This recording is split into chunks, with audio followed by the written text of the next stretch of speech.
welcome to Market Madness, the podcast from GiveMeSport, where every day is like deadline day. We are streaming live on Facebook, YouTube, and X. Market Madness is the ultimate football podcast for fans who want to go beyond the headlines and into the stories that shape the transfer market. You can search GiveMeSport across social media. Feel free to comment. We'll try to read them out and answer them if you have any questions. You can also listen back on the show later on your podcast app of choice. Links can be found in the show notes. For more info on any of the stories we've discussed today, you can head over to GiveMeSport's website.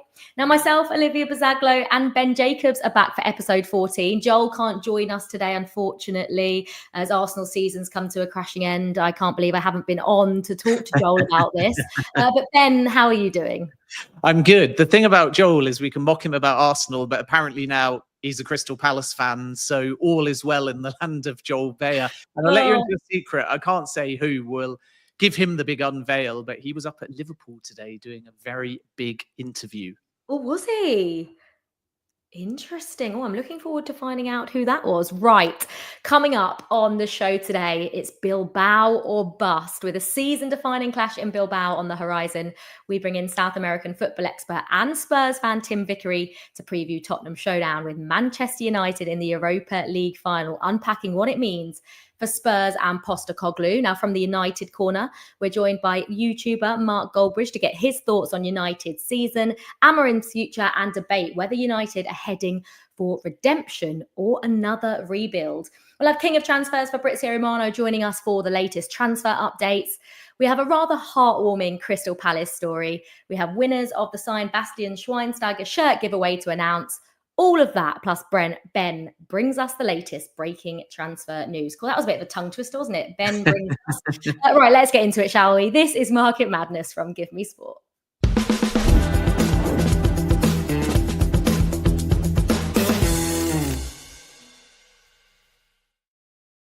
Right, as always on Market Madness, we like to challenge Ben. We like to give him a question at the start of the podcast. And then during it, Ben has to find the answer to that said question. Now, this question today, Ben, is involving someone who's had a brilliant season. He scored the winner in the FA Cup final on the weekend. We want to know, what is the latest on Eberechi Eze's future? Could he be leaving Crystal Palace this summer? I'm sure, I don't know the answer to this, but I'm not sure it's going to be one that Crystal Palace fans will want to hear, but I'm excited to find out what the answer is at the end of the show. So let's start with a little look back at Wembley then on Saturday. This season's been one of trophies for teams that don't normally win cups or never win them in Crystal Palace's case, which does worry me for the Europa League final, I cannot lie. But Ben, I think apart from City fans and maybe a few Brighton fans, everyone got what they want with Crystal Palace winning the FA Cup. It was an incredible story. Yeah, unbelievable. And Crystal Palace also into Europe for the first time as well. And the outpouring of emotion at the end was just wonderful to see. Eze with the goal. All credit to Steve Parish, John Textor, and the executive team, and Oliver Glasner as well, because let's not forget, about 12 games in, Crystal Palace were in the relegation zone, and it looked like they were in for at best mid-table mediocrity.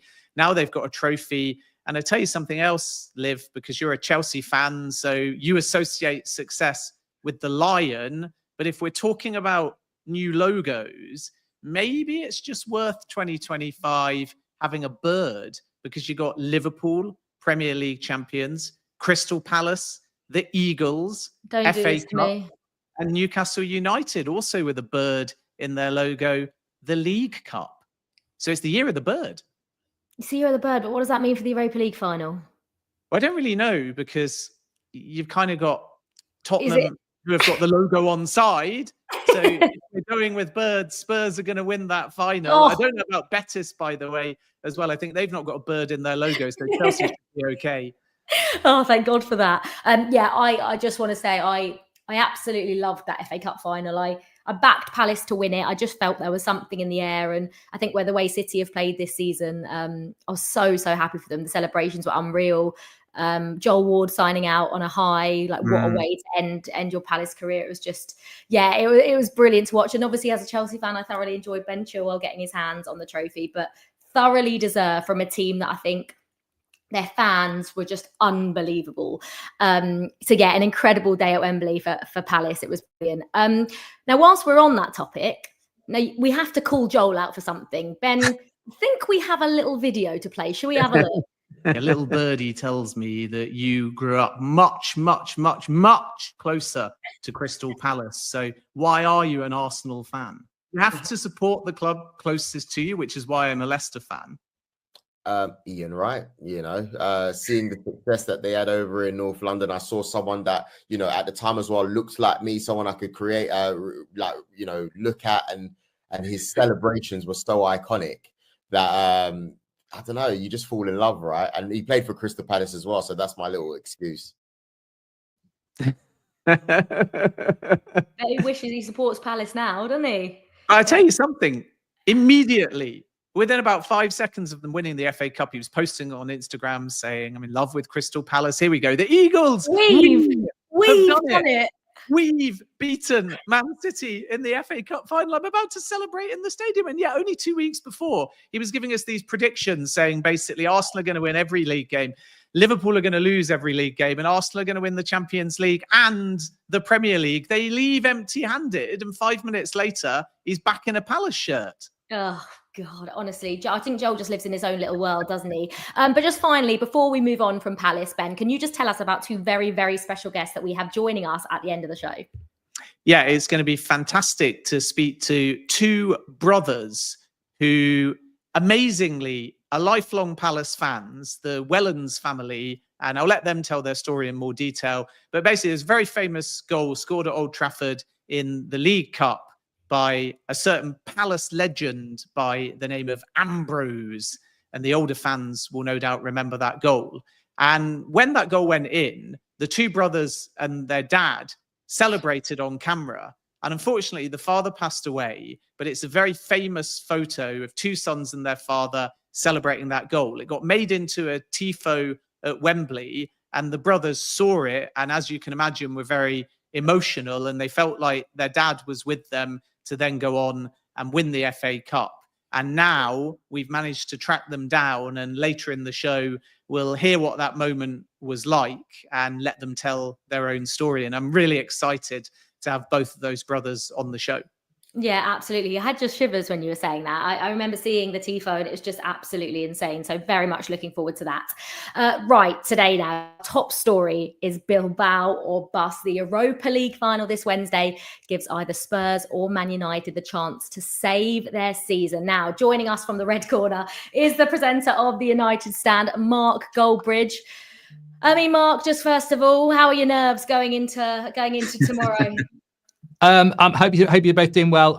Yeah, I'm not nervous actually. I think there's a different way of looking at it. I think this is a lifeline. I think we're very lucky to have this. It's been an unprecedentedly bad season for Manchester United, lowest ever points total. So for Spurs as well. I understand why people are so nervous, but I think if I was a player, this is surely some sort of payback to the fans that have endured such a bad season. And what an opportunity to take Champions League football and win a trophy after the season we've both had. So maybe I'm kidding myself, but I'm trying to be upbeat and say what a chance this is instead of being nervous.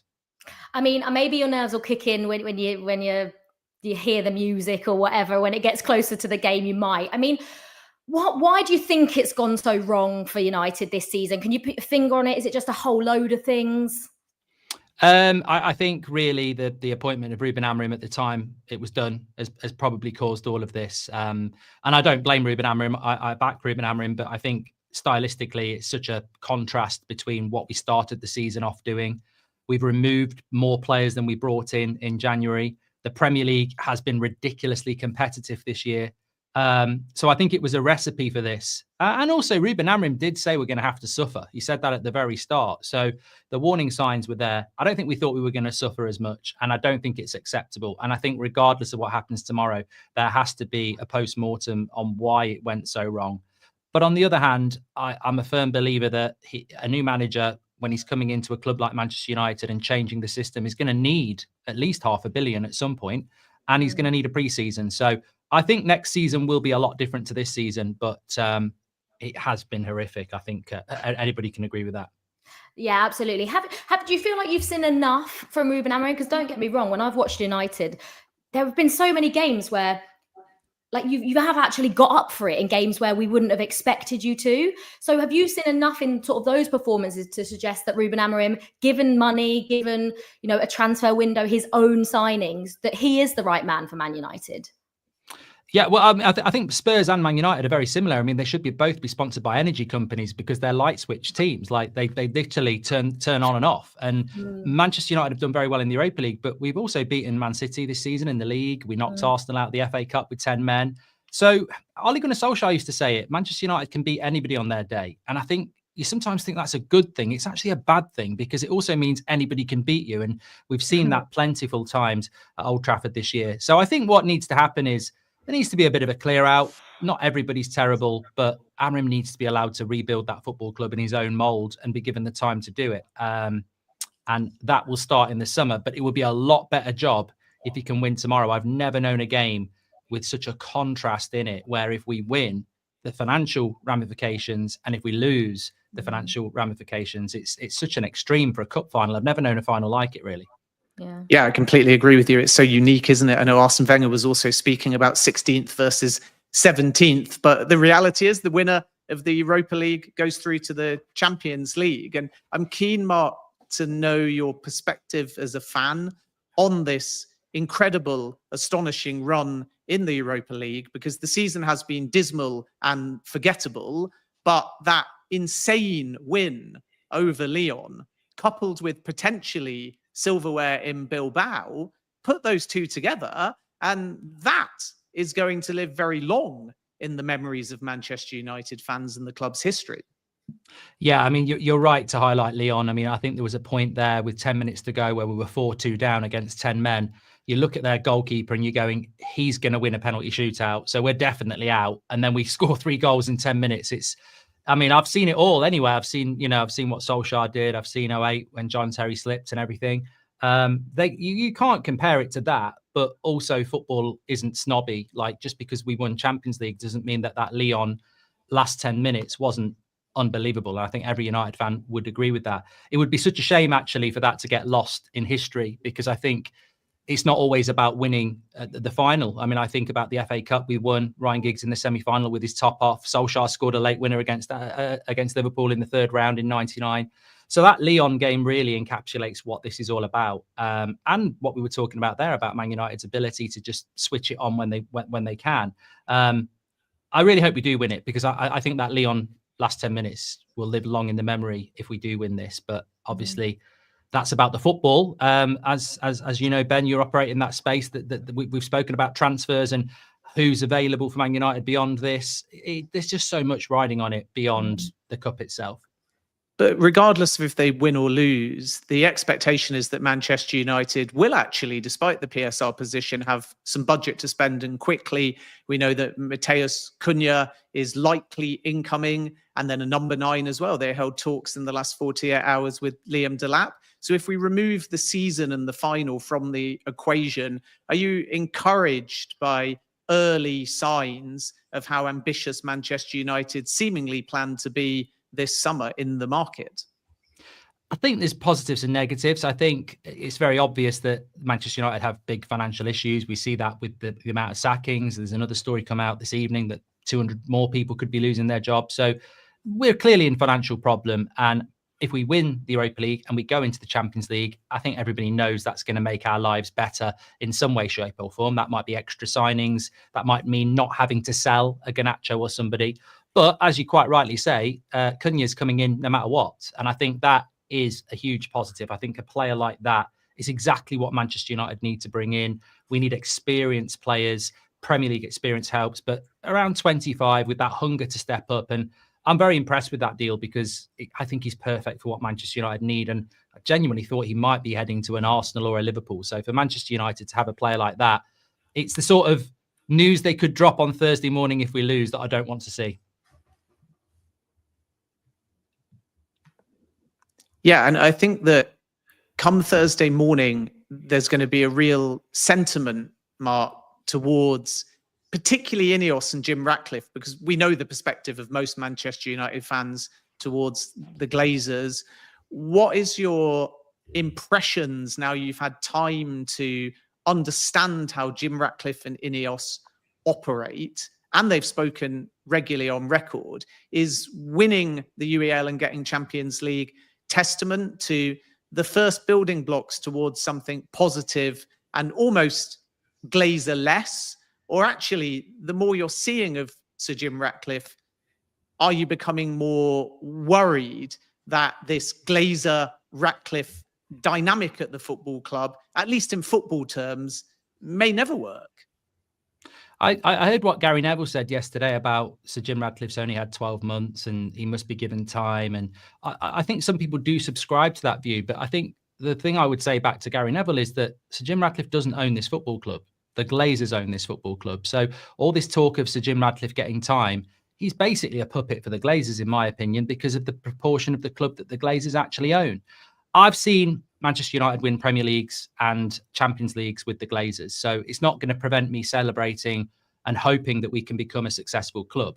But I think they are a hindrance. And I think that what I would say is that when we heard that the Glazers were looking to get investment or sell, the vast majority of Manchester United fans wanted the Glazers out, the debt gone, and people to come into the club who want to spend money. And after 12 months of Sir Jim Ratcliffe, it's very clear that none of those things are happening. The Glazers are still here. The debt is still there. And we're actually sacking people and raising ticket prices and trying to raise money through the fans, which at the moment, I think, is not what anybody signed up for. But on the other hand, it's the reality. And we have to hope that it will work because there is no alternative at the moment. Mark, regardless of what happens on Wednesday evening in the Europa League final, is Ruben Amorim's job safe, do you think? Yeah, 100%. Look, I think obviously the results have been terrible, and we know how fans work and the media works. You have to tell a story, and I think obviously with Ange potentially going, and you make it about Spurs and Manchester United. I understand why there's stories of Ruben Amorim potentially losing his job, but it's incredible to, I think, most Manchester United fans, because that would be, talking about what Ben asked there about the Glazers and Sir Jim Ratcliffe, to sack a manager that you should never have been brought in November anyway. And if you do bring him in November, he's basically going to have to break things down. To then sack him before you give him a transfer window or a pre-season would be, I think it would be incredible. I've seen it happen with other clubs. I'm absolutely convinced that they won't do that. And financially, Ben, you probably know more than me. I don't think Manchester United could afford to sack and recruit another manager anyway. Mark, before we let you go, what's going to happen on Wednesday night? Are Man United going to do it? Well, I obviously have to stick with what I said when everyone said I was crazy. And I know they've got the drafts and the videos. I said in January, Man United will win this Europa League. So I'm going to stick by it because I've only got one more hurdle to jump. But what I would say is I think it's a flip of the coin final. I've said that all week. I think it could go either way. I don't think it will be that close, because when you look at Tottenham, they've drawn the least amount of games than anybody in the Premier League this season. They score loads, they concede loads, they play a high line. So I can't see this going to be a tight game, but maybe that's just because I cannot understand how I would deal with a penalty shootout. Honestly, I don't like penalty shootouts, even when it's not my team involved, let alone when it's my team involved. And I'm a Chelsea fan, Mark, so you please win is all I can say to you. Please, please, please win. Yeah, I hope so.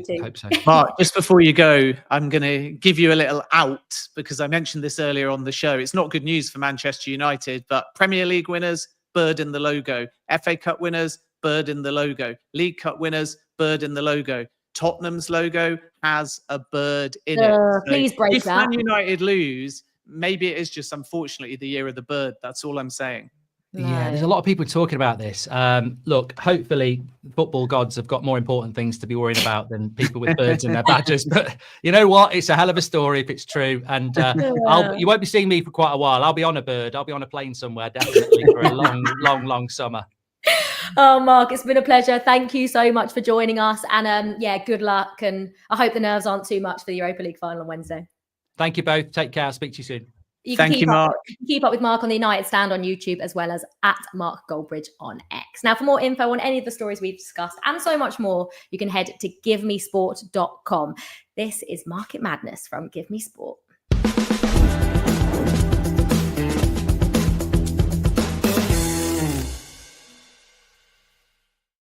Would not like to be a Manchester United or a Spurs fan going into that game on Wednesday. I'm actually so Let me just ask you something, though, Liv, very quickly. I know you say that, and I understand why, but heading into the final game of the Premier League season, Chelsea have almost got their own similar kind of cup final. Yeah. So you're actually in quite a similar position. There's not a trophy at stake and it's for 4th or 5th place, but it's basically the same dynamic, right? Go up, win in 90 minutes. If you don't, there's a very realistic chance that Chelsea miss out on Champions League football. Yeah, I think the only difference is that their seasons have been catastrophic and ours hasn't actually. Well, it's been the second half of the season hasn't been great, but yeah, we've got a final on Sunday and then a final the following Wednesday. And oh god, if we don't get Champions League, I'd rather win on Sunday than win on Wednesday.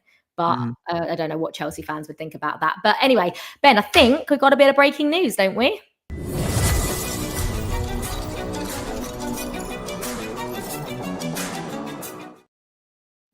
Yeah, and I snuck Chelsea in there because this bit of breaking news is about Chelsea. We know there's a few key priorities heading into the summer. Number 9 and a right-footed left winger, a centre-back. And who knows, Chelsea might even add a kind of versatile player that can play behind the striker or in addition out in that wide left area.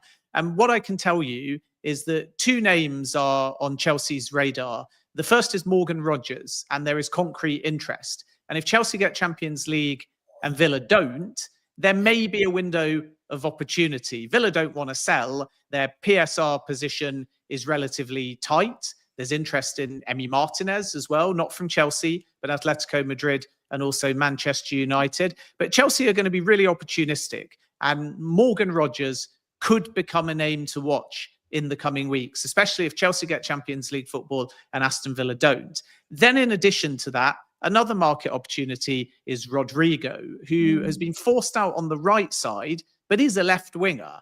And due to the fact you've got Vinny Jr. and Kylian Mbappe there, Rodrigo may look for options. There's been no approach yet, but Premier League clubs, including Chelsea, Arsenal and Liverpool, are alert to this opportunity. And my understanding is that Rodrigo may be available for 90 to 100 million euros, which seems like a massive amount of money. But given his talent, his high ceiling and his age, that might prove quite decent value for money for one of these Premier League clubs looking to spend big money and strengthen in that area. So keep an eye in particular on Chelsea and Morgan Rogers, and Rodrigo and a possible move to the Premier League could be another story to watch this summer, because what I can tell you is Real Madrid are prepared to let Rodrigo go.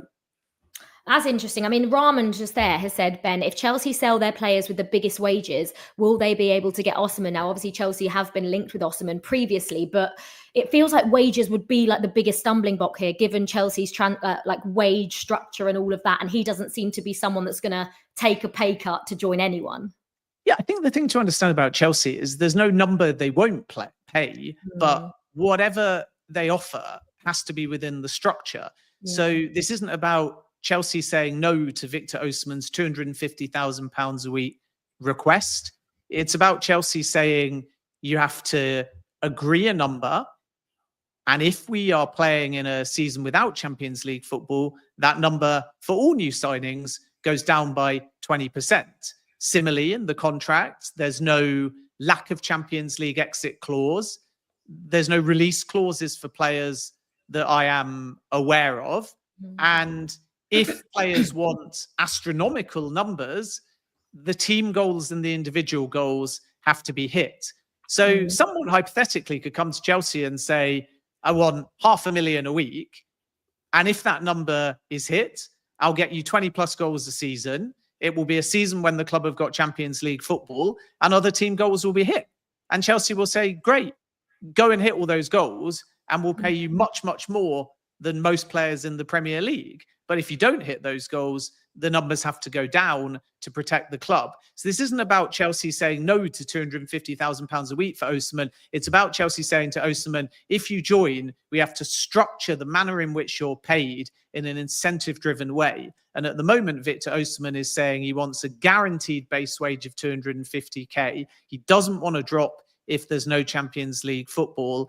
And on top of that, he'd already got a guarantee of that number from PSG 12 months ago, and he'd got 3 times that number from Saudi Arabia. So my expectation is that Chelsea are looking at other targets, the same for Manchester United. And right now, I think Victor Osimhen and Saudi, possibly Juventus, are the 2 main areas to watch. And then we need to also still keep an eye on PSG, because they like the idea in theory of reuniting Osimhen with Kvaratskhelia because they were so effective together at Napoli. But right now, PSG haven't crystallized the number 9 that they're going to go for. So at the end of the day, I don't think we're going to see Victor Osimhen at Chelsea. You can never say never, because the door's maybe more 99 than 100% shut, but it's more likely at this stage that Osimhen will end up elsewhere.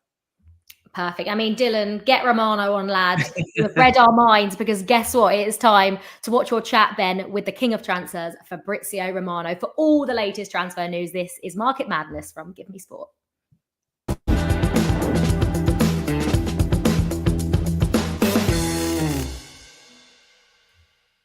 The busiest man in football joins us now, Fabrizio Romano. Ciao, how are you?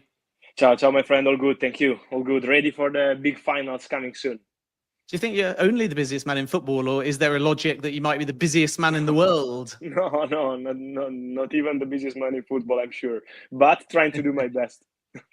Well, you're doing a fantastic job, my friend. And let's start with the story that you broke yesterday, and that's Matheus Cunha to Manchester United. Personal terms are almost agreed. What more can you tell us?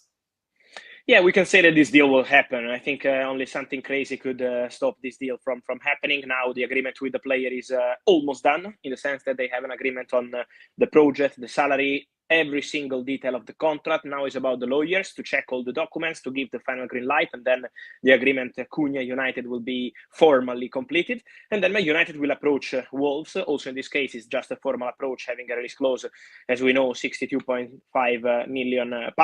Man United will speak to Wolves in order to complete the payment structure for the release clause, but everything will be fine. Man United already told Matheus Cunha that they are prepared to trigger the clause, so there will be no issues. And so I think it's going to be the first signing of the summer for United. And it's important to say that the player wanted this move regardless of Champions League football or not, regardless of what's going to happen on Wednesday in the Europa League final. Cunha wants to play for Man United, and my understanding is that he will play for Man United. And what's next for Manchester United? We know that they want a number 9. Could there even be another number 10 coming in? Yeah, from what I'm hearing is a possibility to see one more number 10 coming in this summer. It depends on the outgoings, so we have to see after the final what happens for Man United in terms of sales, outgoings, opportunities for players to go, because this is going to be obviously important for financial fair play. Already the investment made on Matheus Cunha is a big financial investment, so selling players remains very important for United. But for sure, the idea is to add one more number 10 for Ruben Amorim to play behind the striker. And of course, the striker remains another priority of the summer window for Man United, with conversations already ongoing. But in this case, we have to be more patient, as the market of the strikers will be slower compared to the one of the number 10s or wingers already started. Let's talk about Liverpool. Jeremy Frimpong, almost official. What about Milos Kerkez? Is it fair to say that Liverpool are leading the race for the Bournemouth left-back? Yeah, Liverpool are leading the race in very positive contacts with the agent of the player, who is the same agent who represents Federico Chiesa. So very good relationship with Liverpool. The player would be very keen on the move. So the conversation is positive also in this case. Is not at final stages yet. Is not done yet. So we have to be more patient compared to Jeremy Frimpong, which has been a very fast deal. In this case, there are more clubs involved, and this is why Liverpool are working on it. Liverpool are advancing, but careful till the end, because there are other clubs looking for left backs in the market, and so we have to see what happens there. What I can guarantee is that Kerkez will be very happy to join Liverpool. The message from players camp to the club has already arrived. They are discussing personal terms. There has been already a direct contact between Liverpool and Bournemouth to discuss the price tag. So the conversation is ongoing step by step. After Frimpong, Liverpool also want to add one more left back to the squad. And I would imagine when you do your content and you look at the comments at the moment, the vast majority of people are asking you about Florian Wirtz. Manchester City out the race, Liverpool and Bayern seemingly still in it. Where is his most likely destination? Look, this is a question for the player because this story will really depend on what the player decides to do. So in this kind of cases, we have to be patient and wait for the player to communicate his final decision. He's taking his time, and we can understand that, obviously, because there is Bayern, the opportunity to stay in Germany, and the feeling internally at Bayern remains very confident. What they say in public is what they feel internally, that they at the end will get Florian Wirtz. That's what they feel, what they want, and they are convinced about that. There is still work to do because there is still no agreement with Bayer Leverkusen. So Bayern maintain their confidence, but there is still work to do. And while there is work to do, Liverpool are trying. Liverpool are doing their job. I think when there is a top player like Florian Wirtz potentially available on the market, it's normal to meet with people who represent the player, to present the project, and that's what Liverpool did. So presenting their idea, their ambition, also the idea of Arne Slot in case he decides to join. And the player was quite open into listening to their project. Now is on Florian Wirtz. Liverpool are waiting to see what the player wants to do. In case the player decides to go to Premier League and to join them, Liverpool are ready to pay important money to Bayer Leverkusen. So the financial agreement is not seen as an eventual issue or problem between Leverkusen and Liverpool. But for sure, now depends on the player. And so all waiting on Florian Wirtz to communicate his decision. So Wirtz is at one end of the financial spectrum, possibly as much as 150 million euros. At the other extreme, there's a bargain in Liam Delap because of that £30 million relegation release clause. Do you expect the Ipswich striker to make a quick decision on his future once the season ends? Well, quick, we have to see how quick, because obviously now Liam Delap is hearing clubs projects, trying to understand what's the best opportunity. So I don't know how quick will be, but for sure the player is already preparing for his move, because there is interest from Man United, but he's not the only striker in the list. There are more options. So for Man United, I would keep the situation open, because United have several opportunities also based on what happens with Champions League football or not.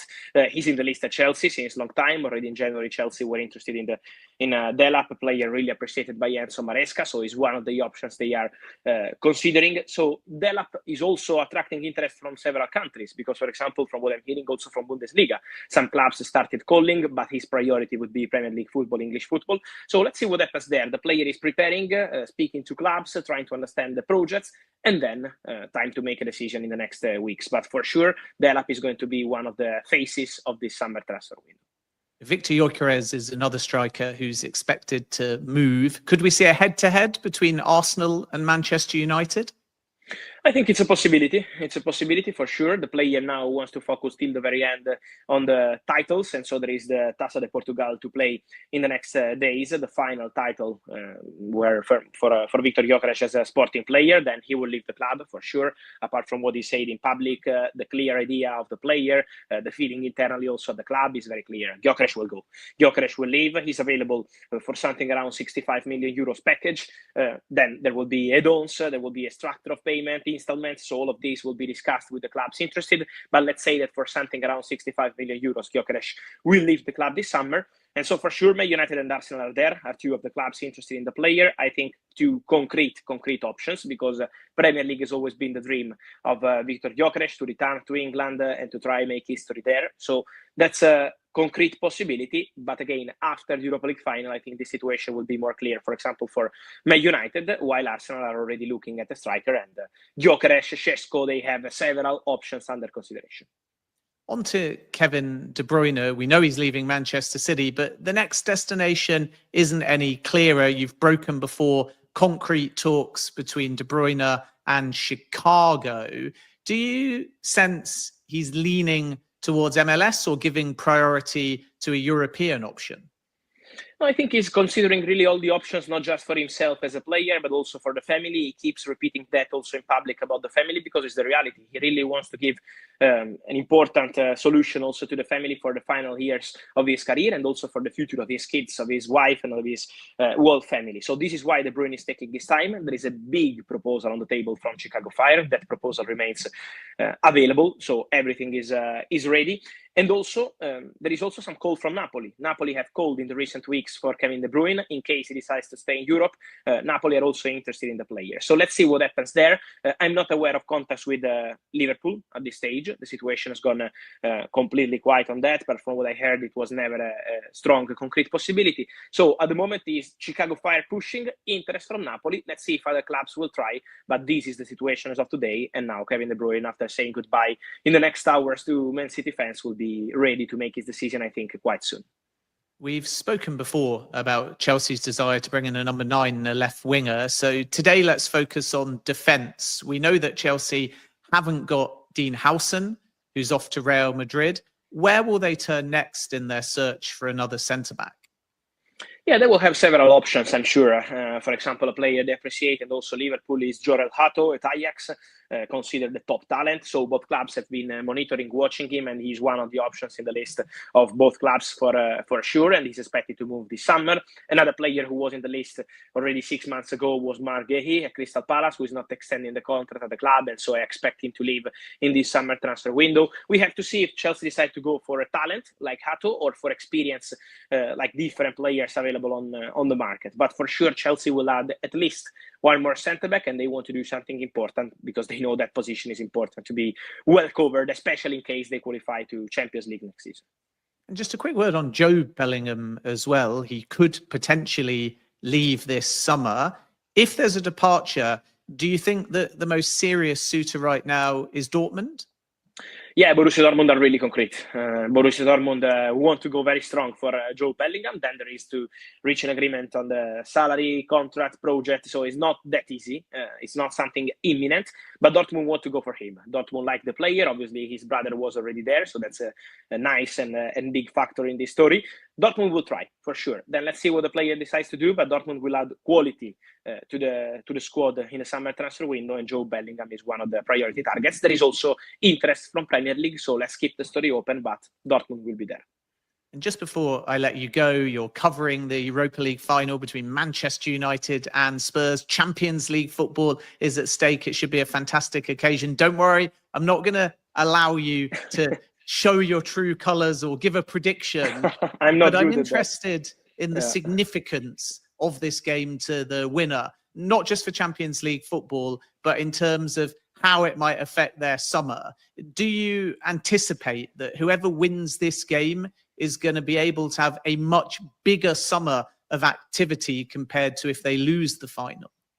Yeah, for sure. I think that's a very good point. For sure. It's really important for both clubs. For Man United, for financial fair play. For Tottenham, is also for the whole project, to protect the whole project and move forward also with more signings, of course, but in general, to protect the whole progress and project they have at the club. And for Man United, for financial fair play would be really important. It's not just about attracting players, because that's always a point, but it's also a point for financial fair play. So they're both desperate to win this final, to add one more trophy, of course, but especially for Champions League football, as you mentioned, is going to be crucial. So I expect a very tough final for both of them. It's going to be a strong game, and I think it's going to be fantastic to watch. Fabrizio, enjoy the final. Keep up the great work that you do. And remember, scan that QR code to ask Fabrizio Romano a question. And remember to sign up to his newsletter. We'll speak to Fabrizio again once the window opens. But for now, this is Market Madness on GiveMeSport. Thank you. Ciao.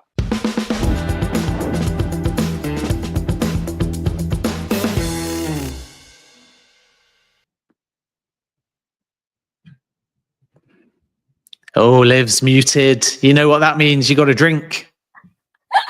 Oh, what a shambles. What I was about to say, or what I was trying to say was, thank you very much to the King of Transfers, Fabrizio Romano. Always great to have him on.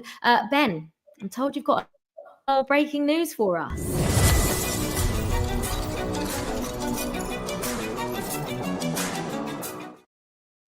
Yeah, so it gave you a spoiler only about 10 minutes ago, but a bit more detail. Emi Martinez, concrete possibility that he leaves Aston Villa, again, partially down to their PSR situation. Only 32 years of age and is contracted until 2029. And that gives Villa somewhat all of the cards. But you may have noted in Villa's last home game, Martinez was very emotional and he appeared to wave goodbye to the Villa fans. And even with Champions League football, if Villa get it, Martinez could still go. And my understanding is that Villa have got a very high asking price, especially when you consider the player's age, in the region of £40 million. But suitors feel that number might drop. And there's a few clubs we need to keep an eye on. Manchester United is one of them. In addition to that, Atletico Madrid could also enter the race for Emi Martinez. And it's worth noting, Jan Oblak could finally leave Atletico Madrid, which I find quite fascinating because Oblak and Martinez are the same age. But Atleti and Manchester United are the two clubs to watch. We hear a lot about Chelsea with Emi Martinez, but my understanding is that Chelsea are going to rank their existing goalkeepers first and kind of crown a number one. And then from there, depending on goalkeepers that maybe are lower down the pecking order, and if they're younger, might need to be sent out on loan, or are older and are not happy with how they're placed, we could see some internal goalkeeper movement at Chelsea. But it's more for Chelsea about that number one being picked from Robert Sanchez, the highly rated Mark Penders, Jordi Petrovic, who was Strasbourg's player of the year, and Philip Jorgensen, who's going to start the UEFA Europa Conference League final, which means that Martinez is likely to have other clubs come in for him, whilst Chelsea, first and foremost, crown that number one from within. Then we hear a lot about the possibility of Emi Martinez and Saudi Arabia. And it's true that some clubs have made an initial approach, but there's nothing yet advanced there. And it wouldn't surprise me if Emi Martinez gives preference to trying to stay either within the Premier League or alternatively in European football. So Emi Martinez, concrete possibility that he leaves Aston Villa. Manchester United and also Atletico Madrid are two clubs to watch. Yeah, it definitely did feel like he got emotional, didn't he, at Villa's last game at Villa Park. It did feel like that was a goodbye. So it'll be interesting to see where he goes. Right, we are now heading over to Brazil to speak to South American football expert and Spurs fan, Tim Vickery. Now, Tim, I've spoken to you a fair few times. I don't know how I didn't know you were a Spurs fan. Nor did I. I've probably had quite a few reasons in recent years to kind of hide it a little bit. You've gone down in my estimations now with me being Chelsea. No, I'm just joking. I mean, feeling ahead of Wednesday night's conference league. You're not in the conference league. You're in the Europa League final. Behave yourself. I couldn't even imagine what you guys are feeling going into this game. Terror. I'm not really a great supporter. I've always loved the game more than I've loved my team. But there's so much at stake with this one for both sides. I think seldom in the history of football conflict have two such bad sides played for so much. And Fabrizio there just said he thinks it's going to be a wonderful game.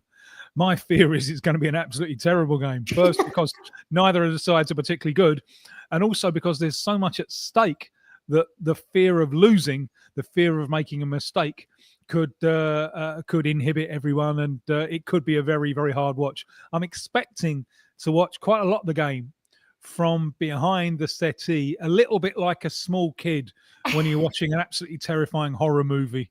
That's where I'm expecting to be positioned tomorrow afternoon, Brazil time. Oh, that's brilliant. I mean, to be fair, Spurs got a very good record against Man United. I think played them 3 times this season, won all 3. But and also, if Ange Postecoglou was to win this trophy, the fact a couple of months back he said, I always win stuff in my second season, right, to then go on and win it would be one of the coolest things I think a manager has ever said in football. Yes, and my big hope tomorrow is that he's going to be true to himself, mate. It's the way we play, mate. That's my big hope, because he has an idea of football. It's unorthodox. And when it first started at Tottenham, it was euphoric. You know, it felt like we had the club back after 3 previous coaches who, for all their terrific merits, weren't really a fit for the club. It is unorthodox the way he plays. There are risks, but I hope that if Tottenham are going to go down tomorrow, let's go down taking the game to them.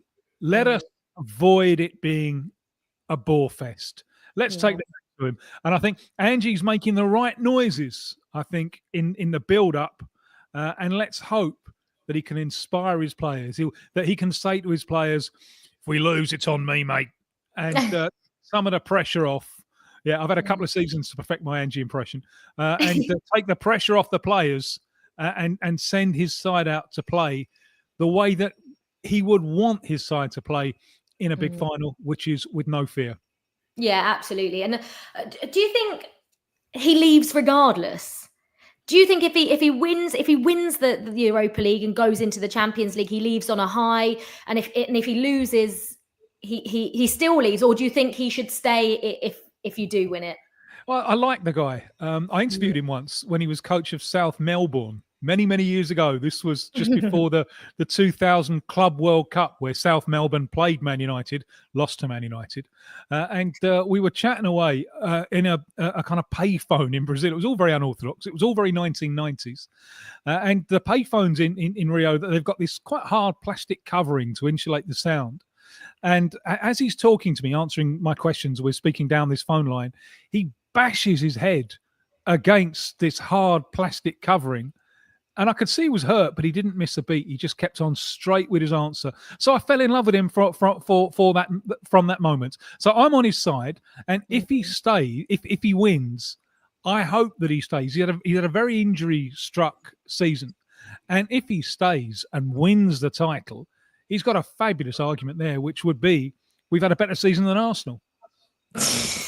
I mean, there was actually this strange scenario. It doesn't exist now, where Arsenal could have missed out on Champions League football altogether, and obviously Spurs can go and win the Champions League. And that's what matters really in all of this, because I know we view things through the prism of Premier League, Tim, or trophies, and what a moment it would be for Spurs to win a trophy. But if you kind of remove that sentiment and you just talk about the boring stuff, the long term, the foundations, the finances, this is massive for Spurs away from the silverware, because it will completely change the summer ahead.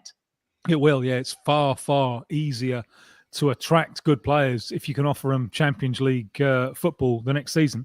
It really is crucial. And if Tottenham lose, then it's almost like back to square one, isn't it? You know, where do we go from here? Everyone's a little bit unsure. If we win, then it's a case of get back on the bus with Angie and let's plough ahead at full speed. So there's so much riding on it, and that as I said is his task, to persuade the players that he bears the responsibility for defeat, and the players can go out and express themselves.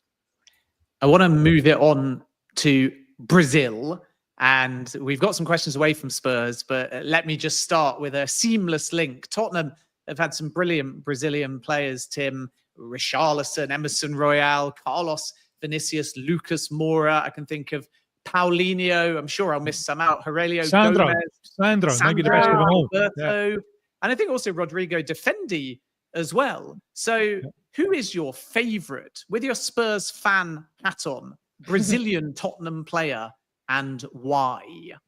Well, South American, it's easy. It's Ozzy Ardiles. That's what I grew up on. Brazilian, it's Sandro, because I followed him on the way up, and I just happened to be in town for his debut, which came in a League Cup game against Arsenal.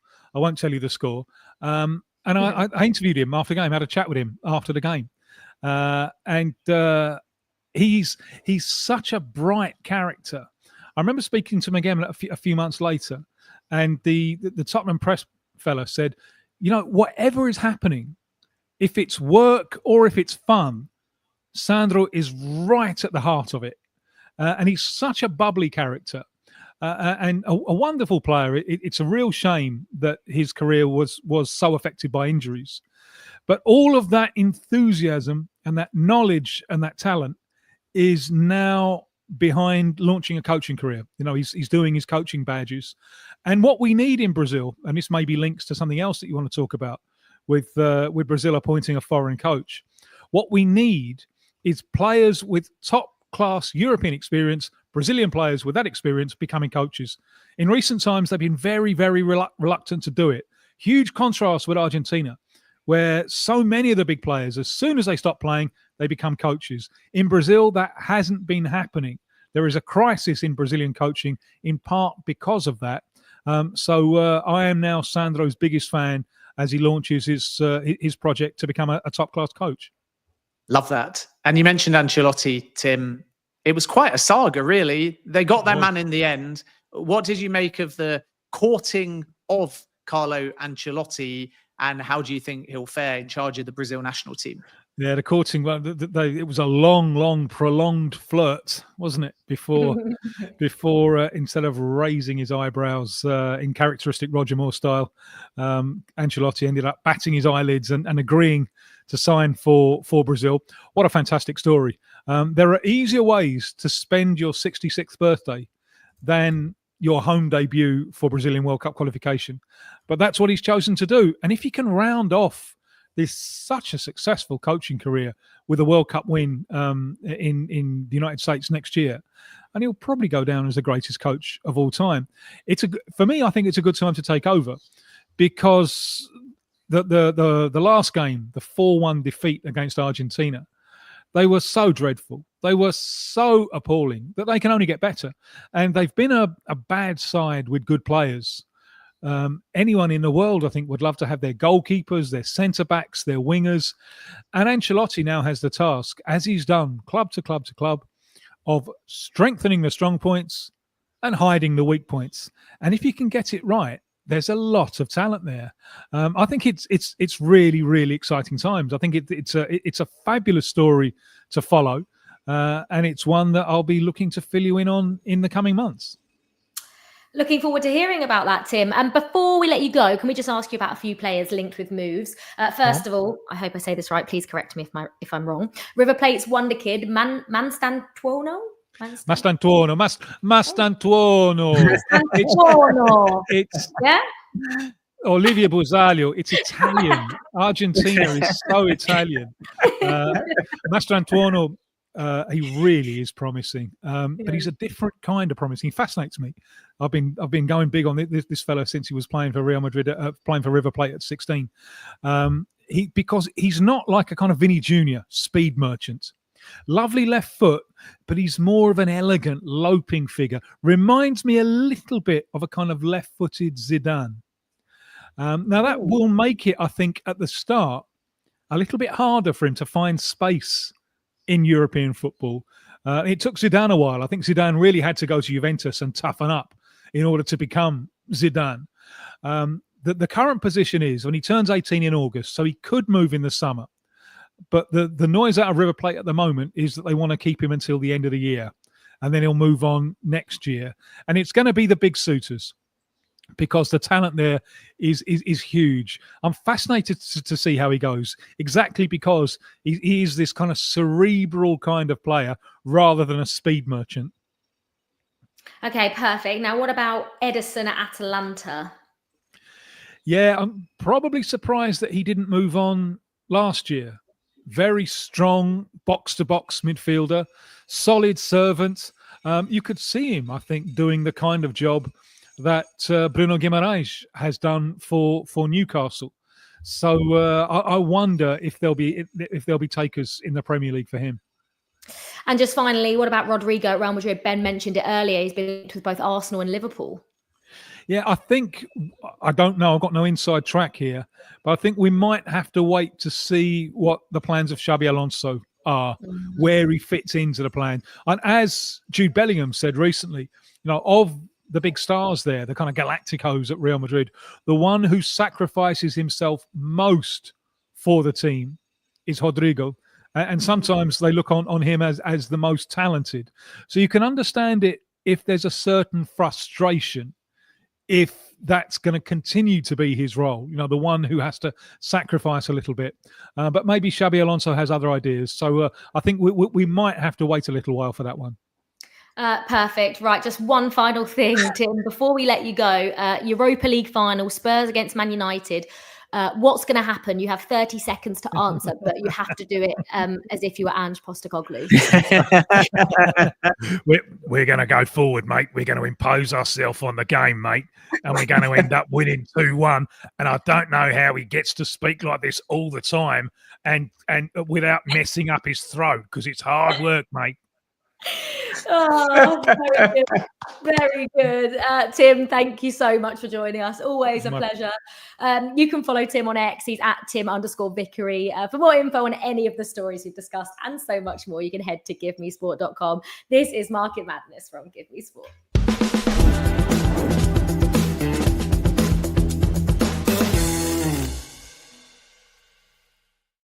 Oh, that's brilliant. I think that's been one of my favourite moments, actually, on Market Madness so far. Tim, how is your own Ange gold.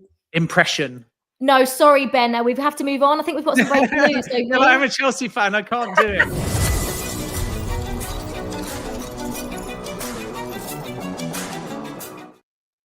I nearly set myself up to do this in the Ange voice as well. But the thing about Tim is that when he does it, he's got this brilliant deep voice. So when he goes a little bit lower, you're like, it is Ange Postecoglou. It is, With me, really if I go like, mate, I got breaking news, I'm just going to kind of sound like somebody's 90-year-old grandfather. And even just saying those two words, my throat's like, oh my God, mate, I can't. So I have to just do it in my normal voice. Oh, it's such a shame. Such a shame. No, people will be so sad. So Anyway, sad. breaking news, back to the serious nature of football business. And Will Still is the leading candidate to take over at Southampton. Of course, Ivan Juric has already left. And my understanding is that Southampton have already made Still an offer, and advanced negotiations are now taking place. It is not a done deal yet. And even though Still announced that he would be leaving Lens, contractually, he's still there. So at some point down the line, if Saints do reach a full agreement with Still, they will have to sort out compensation with Lens. And we're not there yet. But there is a possibility that this moves either this week or certainly as soon as the season ends. And some sources feel Still could even be present for Southampton's last game of the season. So Still is the leading contender. There is an offer. They are negotiating. There is compensation with Lens, and Still is the top choice now. Danny Roll was also considered. There's significant compensation there with Sheffield Wednesday, plus the fact that Roll has got options abroad. In Germany, for example, he was considered by Leicester too. And even Saudi Arabia are keeping a very close eye on Danny Roll. So right now, I think we can say Still is Southampton's top choice, and talks are advancing. And some sources believe we may get movement either this week or next. And Still, again, is a name to keep an eye on for that final game of the season, because we might just see a visible presence from him. Oh, I will be there as well. I am doing Southampton Arsenal. So if he's there, I will let Ah, you're not going to Forest Chelsea? I will be watching it on my phone. So I probably won't even have a clue what's going on at St Mary's, because it's difficult because they all happen at the same time. So there's no way of working and then suddenly going to the other game. Anyway, never mind. Right, Ben, before we finish the show, we mentioned Palace at the start, Joel's new favourite team, apparently. And we're going to end with them because obviously we saw at Wembley before the match, Palace unveiled that huge tifo of a man and his two sons celebrating a goal. You spoke about it a little bit earlier, but we've got some exciting news, haven't we? Yeah, we're going to bring in two very special guests. So Crystal Palace fans at Wembley unveiled this giant tifo, and it showed specifically a father celebrating with, at the time, his two young sons, the Wellians family, Nathan and Dominic, who are about to join us, and their father, Mark, who unfortunately passed away to cancer back in 2017. And the celebration was this ridiculous, thunderous 35-yard Darren Ambrose strike when Crystal Palace beat Manchester United in the 2011 League Cup quarterfinals. And Mark's face is that of a proud father in utter disbelief at seeing a worldie with his two sons celebrating. And that was caught on camera. And then the Palace fans took this iconic image, which really showed the joy of being a Palace fan, and they made it into a tifo at Wembley. And Nathan and Dominic were present. Palace went on to win the FA Cup.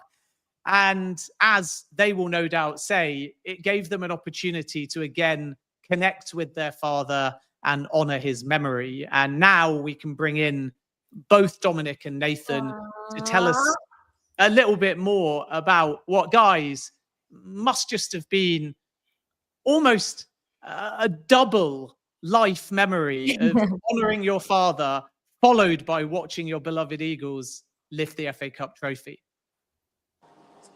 Yeah, it was incredible, really. It was like we celebrated winning twice in one game, and it was unbelievable to experience, especially since we won. That was the main thing at the end, and then after realizing what actually happened, I don't know which one's better over history. It'll have to be the tifo for ourselves. When did you find out? Did you find out at Wembley, or did you know before that it was happening? Like when did you find out that Palace were doing this? No, yeah, we found out at Wembley. We didn't have a clue. Wow. Yeah. No. So we sort of found out the same time as everyone else, and like at the beginning with all the flags and all the cheering and stuff, we didn't see it. Just with the flares, the smoke, everything, and then about like just shortly into the game, fella behind us, Jake Warren, who was the initial person who tweeted it, like just asked us, "Is that you two?" And we turned around and looked at it, and we were like, "Oh my god!" Like, yeah, it's us. What were your emotions like in that moment when you realized that was you guys with your dad, who obviously wasn't there, but obviously you would have felt like he was there every step of that journey through that FA Cup final? When you realized it was you guys, what was going through your minds? So many emotions. It was joyful for the majority of it, and then it's realizing what actually has happened for the occasion. Like it's our dad who's passed on a tifo with me and my brother. It's like it's sad. It's bittersweet, as everyone's been saying to us, but you realize what like it actually brings to the team. It shows the team who the fans actually are, and how anything that minor can happen, major can happen, we'll always love them. And it's an amazing emotion. Did you feel like your dad was with you every step of the way, every emotion you felt during that FA Cup final, like the goal, the Eze goal, the penalty save, the Munoz disallowed goal? Did you feel like he was there with you? Yeah, absolutely. Like from even if that tifo were anything, I would have felt like he was with us anyway. Yeah. Just like he would have given anything to be there. But yeah, throughout just how sort of certain things just went our way. Like it was just felt like our day, and it almost felt like he was there celebrating it with us. Yeah. Yeah, I absolutely feel like it was just meant to be for Palace. And when that final whistle went, what was it like? I mean, I watched it on TV. It sounded incredible, but what was it like for you guys being there and experiencing that? Honestly, it was more like weight lifted off your shoulders, because I was like, Man City were coming at us for like more or less the whole game. I think we only had 20% possession, but like as soon as that when the 10 minutes went up, it was like, oh no. And then we made it all the way to the final whistle, and it was just relief, really, that we actually got over the line. Yeah, it couldn't say it better. Just coming back to the actual tifo itself, of course, that's 2011, and you guys will have been relatively young. Mm-hmm. How much of a memory have you actually got from what turns out to be the tifo of you and your dad? For example, do you remember at the time, I'm sure you've seen videos after, the Ambrose Thunderbolt? No, yeah, I remember it like fully. I think it's sort of stamped on my mind as well. And with it being on video as well, it's so easy to just watch the video and just get transported back to Old Trafford. Like it is, yeah, it's such a key memory. Like just being, like, he was squeezing us so tight, and just I remember the goal, like he just flew in, coming right at us, and it just went crazy. Yeah, same. I don't remember as much, but I remember just seeing the goal and then seeing Black getting hugged in by my dad, and just his tears on my cheeks just from how close we were getting pulled, and just I remember not being able to breathe, and that wasn't from my emotions; it's from getting squeezed so much. And like before the tifo, that pan to you and your dad was obviously on television screens. So was this like a talking point within the family? Had you kind of referenced it in the past? Were you aware that it was such an iconic image that would lead to the tifo, or was actually the significance of that visual to the wider Palace fan base less known to both of you until that tifo appeared at Wembley? Oh no, we absolutely knew about it. Like we played Man United in the Carabao Cup, I think 2 seasons ago now, or maybe last season.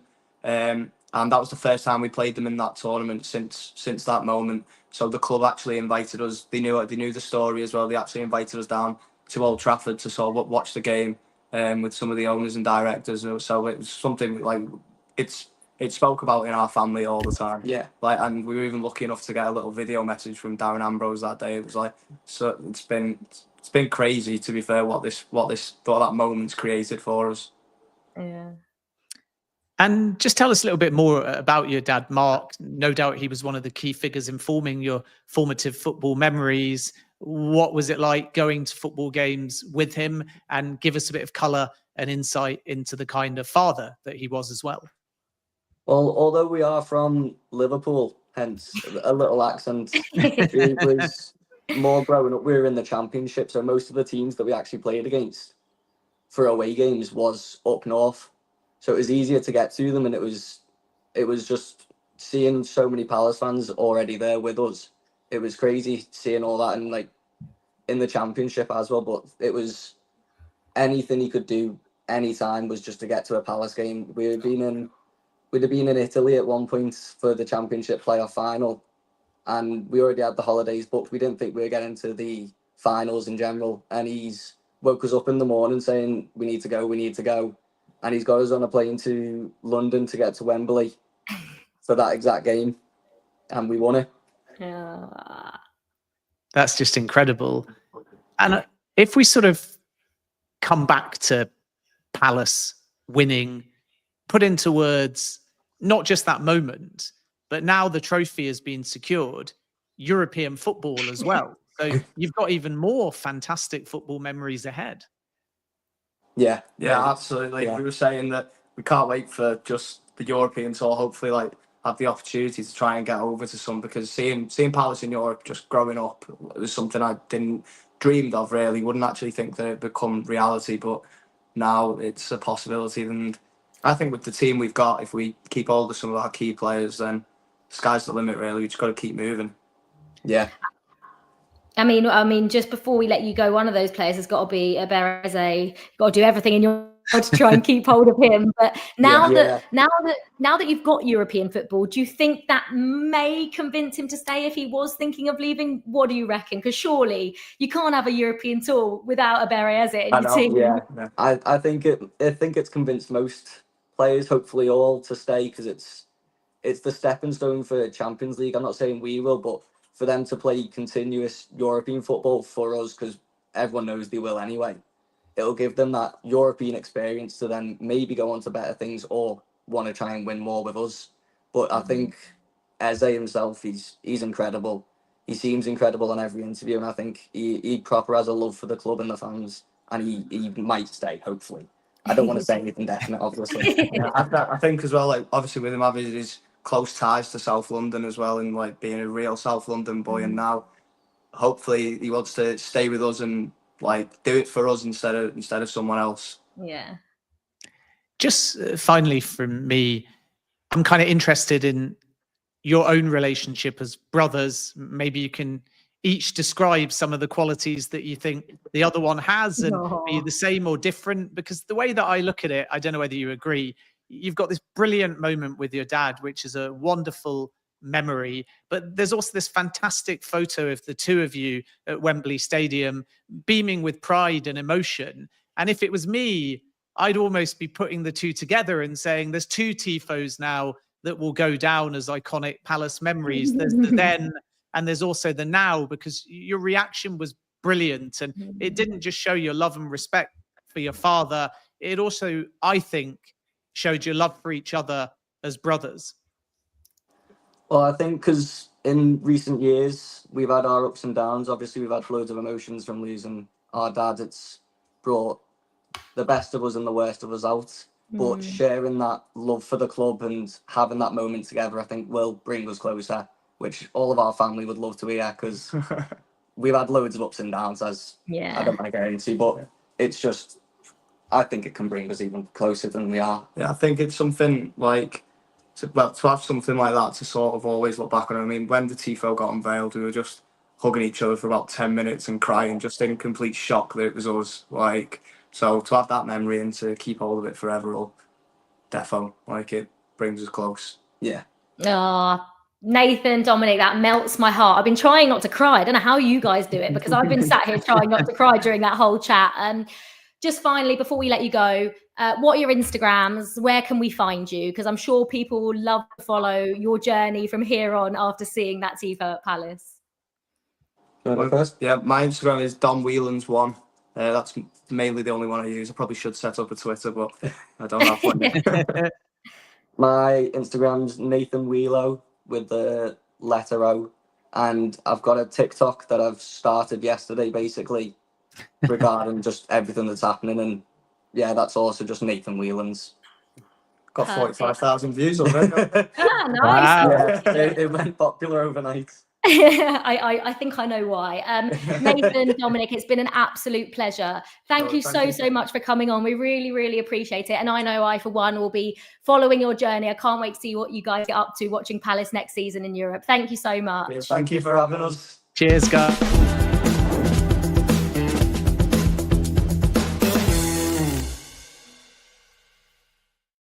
A lovely, so honestly, I get so emotional with stuff like that. I don't know how they do it. Yeah. Beautiful story. I mean, obviously there's a tragic backdrop to it, but incredible. And the thing I didn't realize, even though I'd read the story in lots of different outlets, is that the tifo took them completely by surprise. Which is, I think, is so nice, because having that moment inside the stadium, like nothing could have prepared them for it. So to have that moment together, just in the ground at Wembley, full of nearly 100,000 people. It's just beautiful. And yeah, thank you so much for coming on. I hope everyone listens to and watches you guys and follows you on your journey watching Palace in Europe. And sticking with Palace, because it is time to end the show with Ben's question challenge, which was Beya Eze, who we've just spoken to the boys about. We asked Ben to find out what is the latest on his future. Could he leave Crystal Palace this summer? Are the guys still here? Are they listening? I feel like they're probably going to want to go, no? Maybe the short answer is just he's staying at Palace. It's 100% definite. There we go, Nathan and Dominic. Now you leave, cover your ears, and I'll give you a bit more context.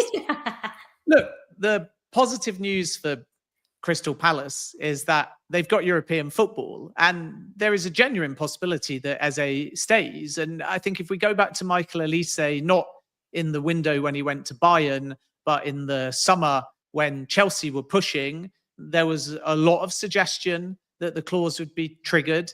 There was a little bit of back and forth between the clubs. And then what happened? Olise ended up signing a new deal. And I think from Crystal Palace's point of view, they'll be looking to keep Glasner.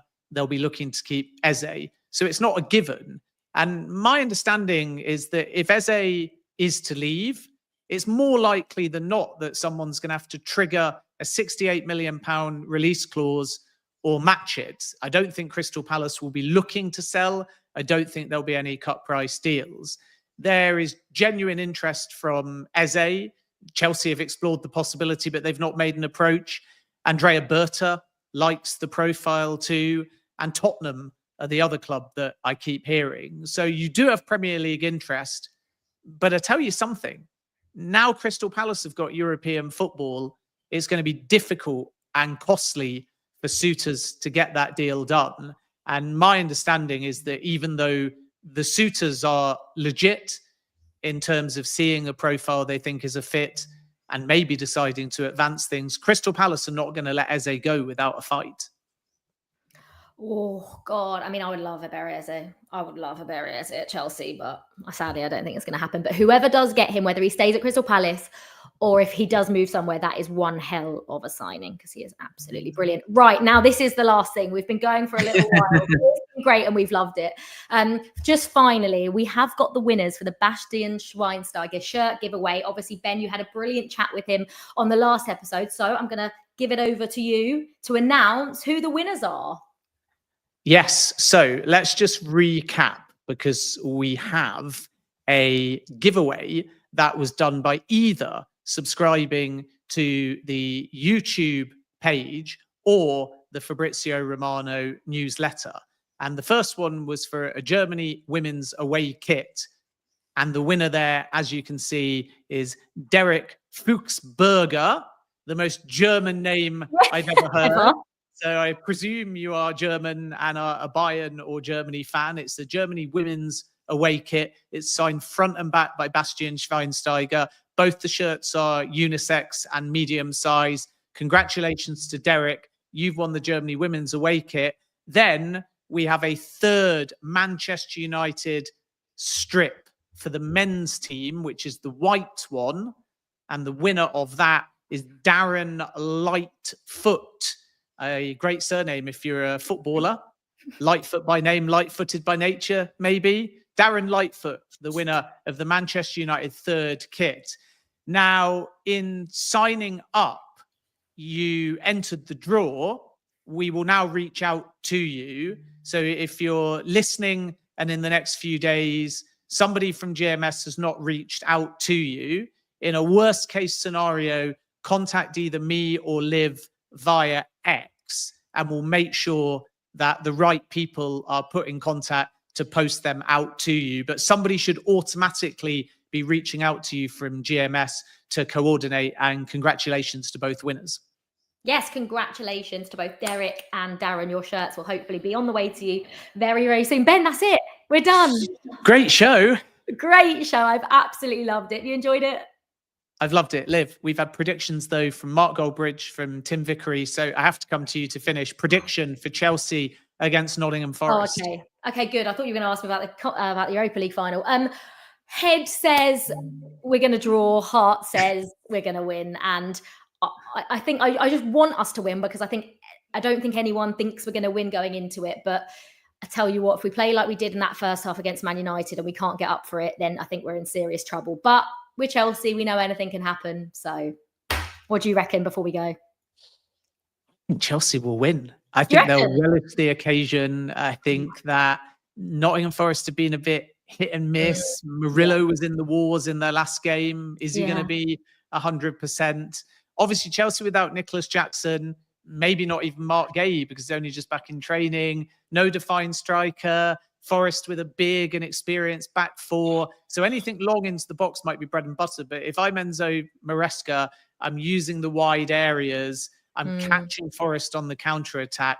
And I think Chelsea can do them damage. So it'll be high scoring. And I agree with you. I think it'll either be like a 2-2 draw, or Chelsea are going to win maybe 3-1. Both sides have to go for it. It's a must-win game for Nottingham Forest. You never know, for Chelsea, a draw might even be good enough Champions League football. But I'm exactly the same as you.